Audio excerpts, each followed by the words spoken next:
trying to look glam without my glasses, but I think I'm going to need them. So first of all, always people say don't start a speech with thank you for being here. But how can I not thank you for being here? Look at this beautiful environment that we're in. I mean, this is, whether people believe or not, that this is God's country. This is God's view. So, Leanne, where did you go? Yeah. Okay. Leanne and Murray. Where's Leanne and Murray? Where's Murray? Murray! We lost him. He's in the kitchen. Well, He's in the kitchen working. First of all, we'd like to thank you so much for having us here today, for hosting today. We would not have been able to do this launch without Leanne and Murray. And when they suggested that we do it here, we're like, well, that's great, except we only know you two in Santa Barbara. So now we feel absolutely blessed to know all of you, and I hope afterwards we'll have some more time to talk. So I'm standing here today introducing our magazine, Give Yourself Permission magazine, and you are here to help us celebrate, and we are incredibly appreciative. So I'm here to tell you a little bit about, we are here to tell you a little bit about the magazine. James is going to tell you more about the magazine itself, and I'm going to tell you our story, because everybody has a story, and I know, given the articles that we got. So our story is, we both grew up in the UK. I grew up in the UK, and we met each other when we were 15. So, and then 5 years ago. Yeah, exactly. We met each other when we were 15, but then we parted ways. I moved to the United States. I went to USC grad and undergrad. I did my graduate work in marriage and family therapy at USC, so I was seeing clients over at USC neurology. So I work with Alzheimer's and Parkinson's, so that's where I was. And James was traveling the world. He was a publisher on 3 different continents, so he's the magazine guy. And so we went about our lives, and then I started coaching, life coaching, because I like the forward focus of it. And I started coaching in the UK, very successful businessmen, but really they got to the point where they were saying, is this all there is? Is this it? And so I worked with them, and really what I found out is they didn't give themselves permission to live their life the way they wanted to. They were living it for everybody else. They were doing what their partners wanted them to do. They had done what their parents had wanted them to do, go to the right school, work with the right bank. So all of a sudden in their 50s they were like, okay, now what? And so we worked on they would give themselves permission to do things, but in the beginning I had to give them permission to do certain things, which was rather odd, but there you go. So that's what I did. And so then I decided I was going to write a book called Give Yourself Permission to Live Your Life.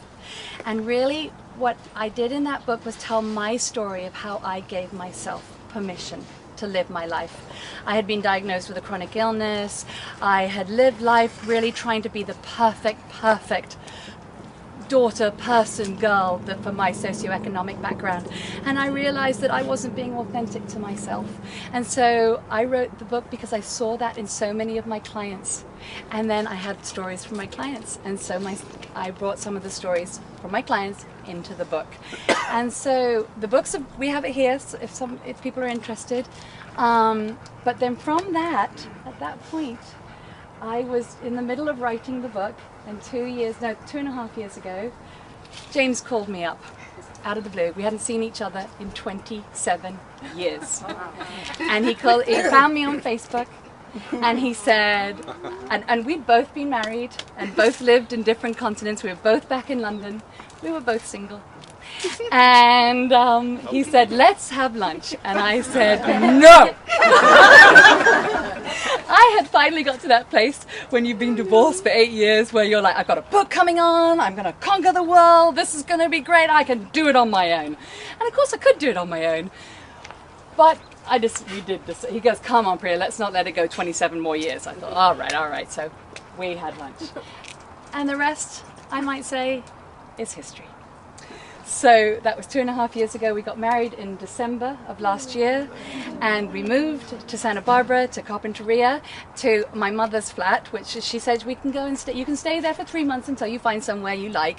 And we're like, yep, We don't want to go anywhere else. We like it here. So that's my mother. She's hiding. There's my mama. So yay, mommy.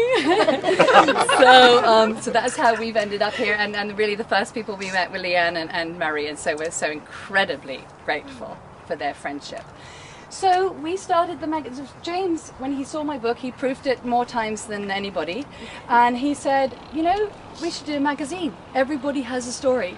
So let's curate other people's magazine. Let's give them a voice, because you give people a voice when you're coaching.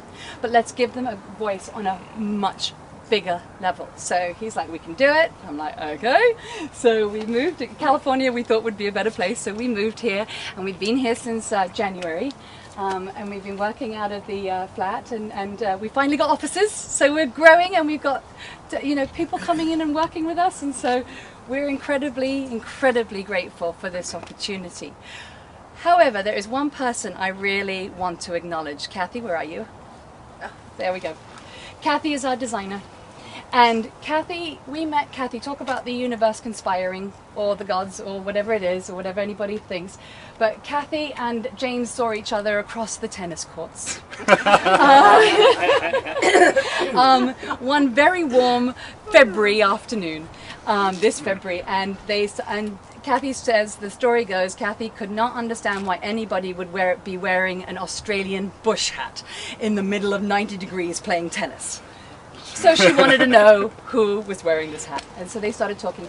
Kathy comes from us from a tenure with Condé Nast and other magazines, and a long design history in New York and in Los Angeles and Pasadena, and now lives in Santa Barbara, so she's a Santa Barbara local as well.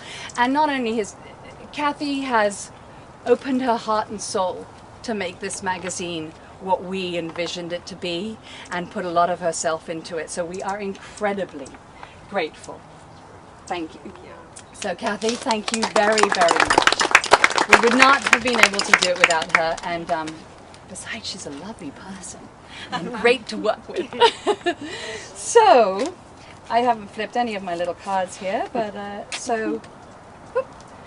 I think from my side of things, I'd just like to thank you, and I'm going to introduce you to my husband, the publisher of the magazine, the co-founder of the magazine, and my partner in crime, James Darnborough. Thank you. Well, thank you everybody for coming along. Of course, thanks again to Murray and Leanne for this sensational venue for us. We're very, very lucky. Social media is my thing, because have you noticed how social media people like to share all the happy events in their lives? So here's little Tommy, age 7, doing his first tandem skydive, or perhaps the less exciting, here's a picture of me eating a cake. So I think that you know, our mission at the moment is to not be one of those media companies that is gunning for your Facebook feed, or throwing social share buttons at you every time you're trying to read the news or the sport or something about culture or entertainment, or indeed somebody's story. So what we wanted to do was to create a platform which was entertaining and easy to read, beautiful to read, which was available in digital and as a magazine, but also you could listen to. So we've recorded the entire magazine, and we'll record every single issue. Quite often it's us. At the moment it's us doing a lot of the stories. So you can. The point is, you can read the magazine at home. You can listen to it while you're waiting for an aeroplane, or in your car. And so we want it to be an easy, not intrusive way to share people's stories. In terms of the stories, where do they come from? How do we find these people? Because let's face it, life is like a box of chocolates, and you know, we do get curveballs thrown at us from time to time.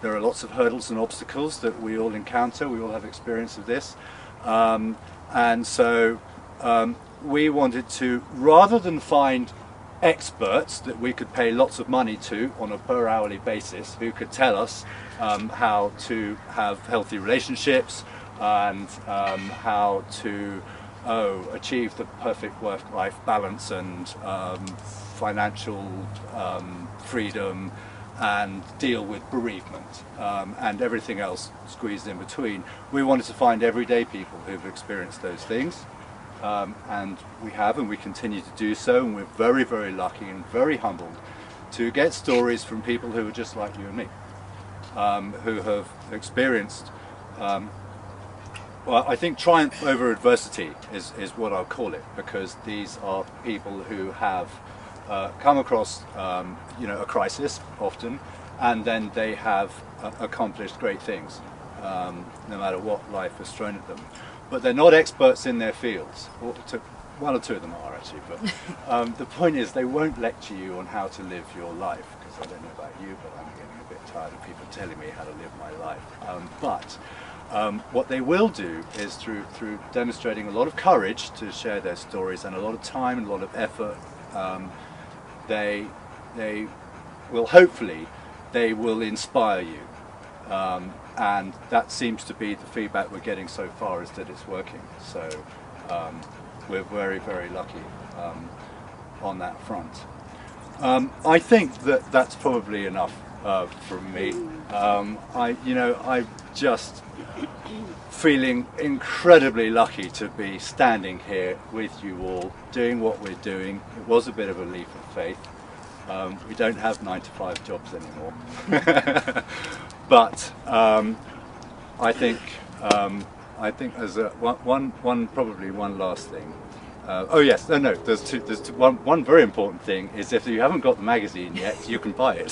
so on the table in the room up here, there is the option to either you can take away a copy of the magazine today, which is £9.95, and we'd love it if you could, or you can sign up on the form and just give us your email address, and we'll send you a digital copy which you can read on your iPad or on your phone even, for free. Yeah. And of course I think there's a little box there where you can tick to subscribe as well. But either way, whichever way, we hope both. You enjoy it. Yes, well, thank you. Or both. And then both. Or both. Yes. And then also, if you know of anybody that'd be interested, we would love to spread the word. We're on Facebook, we're on Twitter, even though we don't social media, you still have to be there, on LinkedIn and the website. So all subscription information's on the website. And so really, this is a community, and we call it Dream Team members. so if we'd love it if you'd be our Dream Team and spread the word. So yeah. I was going to relate to you a couple of the stories. Like Geoffrey Kent, who founded a small luxury travel safari company you may have heard of, called Abercrombie & Kent. It's the biggest, most successful in the world. But what a lot of people don't know is that he completely defied his father. He stole money out of the account while his parents were on holiday, and he just kept being persistent, and look what happened. Terry Gorilla, of course, Major Terry Gorilla, who I interviewed as the lead feature in this magazine, who is just somebody I absolutely salute from the bottom of my heart. She's 30 years in the US Army. She is a frontline combat medic, which means she has one of the hardest jobs in the world. And every day she puts people back together, literally, and has been in conflict zones all over the world.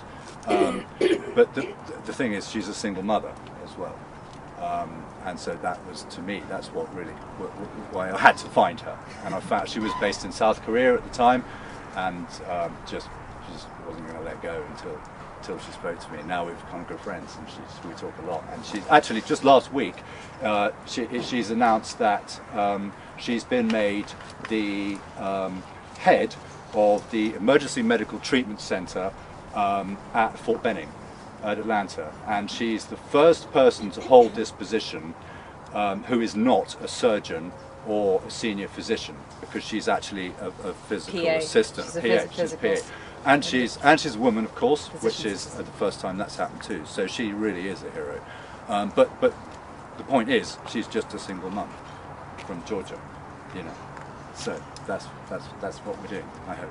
Anyway, right, enough. Okay, so you're all thinking what this is, so wondering what this is. So, as a very small, humble gesture of thanks to, once again, to Leanne and to Murray, we would like you to join us for a weekend in LA on the 24th of August. You're going to have October. to spend... Sorry, of October. We've had August. October. You'll have to spend the whole weekend with us. I'm so sorry.